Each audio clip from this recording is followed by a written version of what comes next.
In this video, I will show you how to get autocomplete on the PowerShell App Deployment Toolkit functions in PowerShell ISE.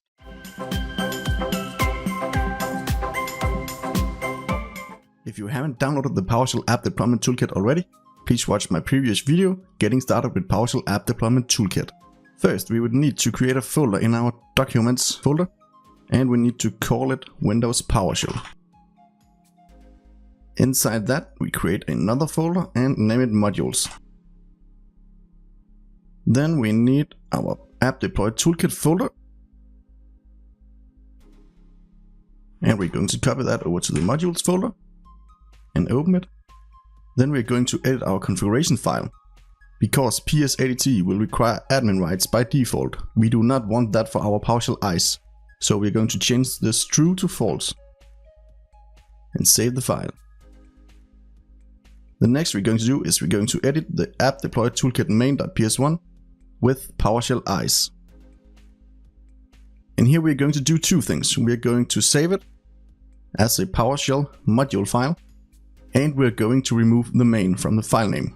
Because when the file name is the same as the folder name, it would automatically load when we open the PowerShell ISE. So let's save the file. And let's reload our PowerShell ISE. Now you can see the App Deploy Toolkit in the Commands section.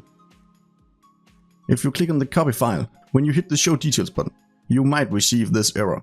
That is because the execution policy does not allow unsigned scripts to be run on your system.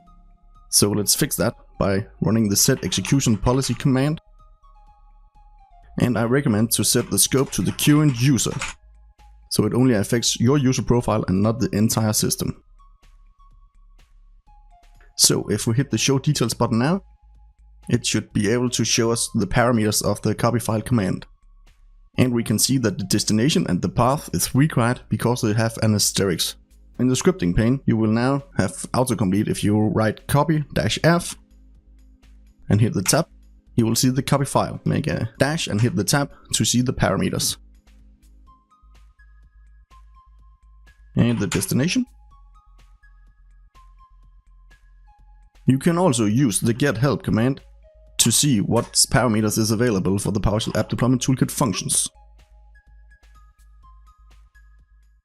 If this video was informative for you, please give it a like and consider subscribing. Thank you for watching.